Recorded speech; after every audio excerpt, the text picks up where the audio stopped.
राजा बासिक का दूत जब राजा पारिक के दरबार में पहुंचा तो सभा में मौजूद सभी जन काफी प्रसन्न हुए। दूत का जोरों शोरों ऐसा ही स्वागत किया गया। दूत भी राजा पारिक की स्वागत शैली ऐसा ही काफी प्रभावित था, लेकिन इस कार्यकुशलता के बाद उसके जहन में अब एक डर जन्म लेने लगा था, उस झूठे संदेश का डर जो राजा बासिक ने राजा पारिक के लिए भिजवाया था। आखिरकार अब वह घड़ी आ चुकी थी जब राजा पारिक ने संदेशा पढ़ने का हुक्म दिया। जैसे ही एक पंडित ने संदेशा पढ़कर सुनाया तो राजा पारिक, मंत्रीगण व सभा में मौजूद सभी जन चकित रह गए। सभा में एक सन्नाटा सा छा गया। आखिरकार सब सोचने को मजबूर हो गए कि यह कब और कैसे हुआ। चूंकि दूत राजा बासिक के लोग ऐसा ही था, इसीलिए राजा पारिक ने सभा का सन्नाटा तोड़ते हुए कहा, जब तक यह दूत हमारी नगरी में रुकना चाहे रुक सकते हैं, तब तक इनकी मेहमान नवाजी में किसी भी तरह की कोई कमी नहीं आनी चाहिए, और जब भी इनका जाने का मन हो खजांची को कहकर इन्हें अच्छी भेंट दें। दोस्तों, दूत को तो अतिथि गृह में भेज दिया गया, किंतु राजा पारिक इतने भी भोले और नासमझ नहीं था कि वह केवल दूत के हाथों भेजे गए एक संदेश में पर विश्वास कर हाथ पर हाथ रखकर बैठ जाएं। उन्होंने तुरंत अपने राज्य के ज्ञानी पंडितों को सभा में एकत्रित होने का हुक्म दिया। पंडितों को जैसे ही राजा का समाचार मिला तो वे सभी अपने अपने पोथी पुस्तक उठाकर दरबार में एकत्रित होने लगे।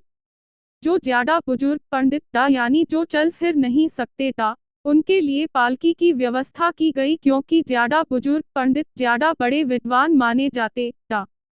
वे किसी भी समस्या की जड़ तक पहुंचने में समर्थ होते थे। चूंकि यह मसला काफी गंभीर था, इसलिए इसमें सभी की उपस्थिति काफी अहमियत रखती थी।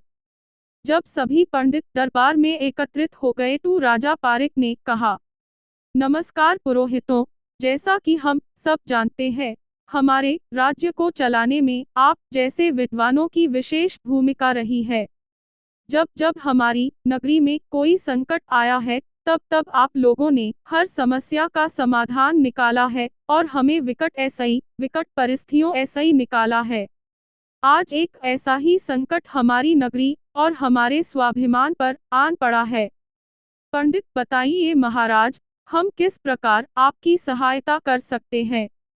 तो राजा पारिक ने राजा बासिक के साथ हुई मुलाकात और आज राजा बासिक द्वारा भेजे गए संदेशे का सारा विवरण पंडितों को सुना दिया और बोले, तो आप अपने अपने पत्तड़े खोलकर इस समस्या का पूरा विवरण मुझे बताइए कि राजा बासिक अपने संदेश के माध्यम से कहाँ तक सच और कहाँ तक झूठ बोल रहे हैं। दोस्तों, उन दिनों पंडित ही एक ऐसा जरिया होते था जो हर बीता हुआ कल व आने वाले कल के बारे में सही सही बता सकते था। राजा की सारी कहानी सुनने के बाद सभी पंडित अपनी अपनी पोथी खोल अपने कार्य में जुट गए। अपने कार्य में जुटे हुए पंडितों को एक दिन बीत गया, लेकिन कोई निष्कर्ष नहीं निकला। फिर दूसरा दिन, आखिरकार तीसरे दिन की शाम सारे पंडित अपने अपने निर्णय पर पहुंच गए।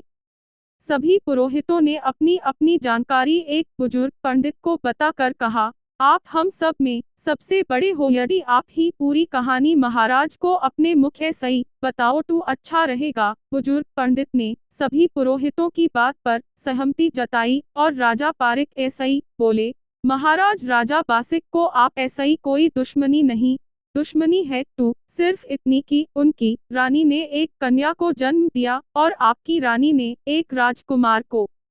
उनका मानना है यदि वह अपनी कन्या आपके राज्य में ब्याहते हैं तो उन्हें लड़की वालों की तरफ ऐसा ही होने के कारण अपना सिर सदैव आपके सामने झुकाना पड़ेगा। इस अपमान से बचने के लिए उन्होंने उस कन्या को भी मरवाने की कोशिश की, लेकिन वह कन्या जिंदा है और राजा बासिक की नगरी में ही उसका पालन पोषण किया जा रहा है।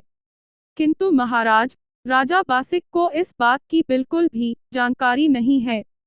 महाराज, एक बात का ध्यान अवश्य रखना, नागलोक में जाकर अपनी पुत्रवधू को बल द्वारा पृथ्वी लोक पर लाने का निर्णय अपने जहन में कभी मत लाना, क्योंकि राजा बासिक नागों के देवता है और उनके पास बहुत बलधारी नागों का समूह है। वहां ऐसा ही कोई जिंदा वापस नहीं आ सकता। राजा पारिक, तू क्या मेरी पुत्रवधू को नागलोक ऐसा ही पृथ्वी लोक पर लाने का कोई रास्ता नहीं है। बुजुर्ग पंडित महाराज, इसका केवल एक ही रास्ता है। जब वह कन्या 18 वर्ष की हो जाएगी तो राजा बासिक को कोढ़ नामक एक रोग निकलेगा। कोढ़ एक भयंकर रोग होता है जिसमें शरीर धीरे धीरे गलने लगता है। उस रोग को ठीक करने के लिए राजा बासिक को नागलोक में कहाँ भी दवा नहीं मिलेगी। वे इस रोग ऐसे ही तभी स्वस्थ हो पाएंगे जब उनकी कन्या निहाल्दे पृथ्वी लोक पर स्थित भालरा नामक कुएं के पानी ऐसे ही राजा बासिक को स्नान कराएगी।